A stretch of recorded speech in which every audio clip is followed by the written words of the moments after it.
j'annonce que le BTC va descendre à 47 654 et je sais que je brise des cœurs et des rêves, mais mon objectif est de vous donner ce que je vois et je vais vous expliquer pourquoi je vois 47 654. Ça semble farfelu, même moi j'ai de la difficulté à croire qu'on va se rendre à 47 654, mais des fois il faut ne pas être impulsif puis aller avec les indicateurs, ce que les indicateurs nous montrent. Alors je vous explique pourquoi je vois ça. Je vais vous faire un petit recap là, de 30 à 45 secondes de ce qui s'est passé. Alors, montée, pullback, montée, pullback, montée, rejeté au plus haut, la quatrième fois qu'on teste un plus haut, 70 000, gros pullback, tentative de revenir, golden ratio, c'est le 618 sur la fib, un peu d'orange, tentative de casseur, on n'a pas pris la liquidité, on pullback ici, la cible dans les prochaines heures, quand je dis dans les prochaines heures, c'est les prochaines 24 heures, c'est le 57 077. Évidemment, ça a été fait avec la technique du prophète là, de la vector candle qui est là. Maintenant, pourquoi 47 654? Je vais vous montrer. Ce qui se passe, c'est que souvent les gens, ils restent sur des time frames trop petits pour voir ce qui se passe. Mais pour avoir une bonne vision, il faut reculer un peu. Alors, si on se met ici, on dit, ah, c'est pas si pire, on est sur un range, on va sûrement rebondir. On voit un rebond ici. C'est pas un vrai rebond. On n'a pas été chercher la liquidité en bas. Alors, c'est pas un vrai rebond. Puis la technique du prophète me dit ici qu'on n'a pas été chercher la liquidité ici. 57 077, je ne l'ai pas déterminé avec la liquidité, je l'ai déterminé avec la vector candle qui est là.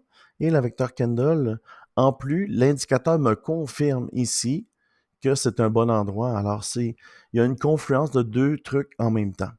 Alors, les gens, ce qui se passe, c'est qu'ils restent ici. Puis il dit, ah, ben moi, je vais négocier 4 heures. Mais en fait, il faut avoir l'ensemble de l'œuvre. Même sur 4 heures, là, on a une indication ici avec Market Surfer qu'on a une divergence. La dernière fois qu'on a une divergence, regardez ici, le dump qu'on a eu. C'est la même chose ici. Quand on a une divergence haussière, on a un pump. Là, une divergence baissière, on va avoir un dump. Fait que fiez-vous pas là au petit rebond ici pour dire hey, c'est malade. Non, non, non. Changez de time frame. Vous allez voir, regardez le 6 heures, même chose. Regardez la divergence. C'est un indicateur de confirmation. Ça confirme ce que tu vois. Vous le voyez ici. Regardez si on va dans le passé, quand on a une divergence. Regardez ici. Divergence, divergence, gros dump. Divergence. Regardez ici quand on a une divergence haussière, il y a un pump. Alors, l'indicateur nous confirme ce qu'on voit. Les gens sont aveugles, dans le fond, parce qu'ils veulent que ce soit haussier. Il ne faut pas que tu veuilles. Il faut que tu te laisses guider par ce que tu vois et non parce que tu as le goût. C'est pas ce que tu as le goût qui est important, c'est ce que tu vois. Regardez ce qui m'a fait calculer. Regardez ici. Ici, là, cette vecteur-là va me donner une cible environ ici. Mais je n'ai pas de confirmation encore. J'ai besoin d'un candle close ici. Alors, vous voyez, ça va avoir une cible dans les 55 000. Et avec ce vecteur-là, puis vous le savez, c'est quoi un vecteur candle? C'est une manipulation du market maker, pas de manipulation. En fait, il faut que l'exchange reste fluide. Pour qu'il soit fluide, il y a besoin des acheteurs et des vendeurs. Des fois, quand il y a un dump, il n'y a plus d'acheteurs. Les gens ont peur. Il n'y a plus d'acheteurs. Alors, le market maker, lui, prend les commandes à la place. Il achète les gens pour s'assurer qu'il y ait toujours de la liquidité et que les achats et les ventes puissent se faire sur la plateforme. C'est super facile à comprendre. Mais ça, avec ça, je suis capable de déterminer une cible qui est 47 654. Et sur le daily, moi, je ne comprends pas que vous regardez une map comme ça et que vous dites « Hey, c'est bullish ». Je ne vois pas ce qui est bullish dans ça. Dans ça, je ne vois pas ce qui est bullish, moi. Je vois que ça va tomber. Pourquoi? Ben, torieux. Je comprends pas que les gens m'envoient des messages et disent c'est malade, ça va monter. OK. Ici, candle, on remonte au 150, dump. Ici, candle, on remonte au 150, dump. Sérieux, l'histoire se répète, c'est toujours la même chose, puis les gens, ils se laissent tomber dans des trappes comme ça. C'est facile à prévoir, là. Ici, dump, vector candle, retest au 650, dump. Sérieux, là.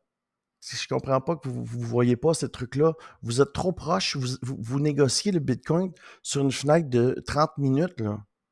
Reculez-vous pour voir ce qui se passe aux alentours, puis vous allez voir une chandelle rouge, une deuxième, une chandelle rouge, une deuxième, une chandelle rouge, on y va ensemble. Il arrive quoi après? Une, deuxième, et la wick va venir ici, puis là, c'est ici qu'on rentre pour long. Facile, facile. Rentrez pas sur toutes les trades. Choisissez les moments pour rentrer. Vous allez être moins stressé, vous allez être convaincu de votre trade, puis vous allez être fier de vous. Alors, cible pour le BTC, 47 654. Peut-être que ça va prendre une semaine, je ne le sais pas, mais ce que je sais, c'est que ça s'en va là. Et puis, j'ai une cible ici à 57 077 qui va être atteinte aujourd'hui. Je vais en avoir un autre ici aux alentours des 55 000 dès que la candle close va être fermée à cause de la technique du prophète que j'ai créée. Et objectif final, 47 654. Peut-être cette semaine, peut-être en début de semaine prochaine, qui sait. Abonne-toi pour avoir plus de suite à cette vidéo. Et je te dis merci beaucoup et à bientôt.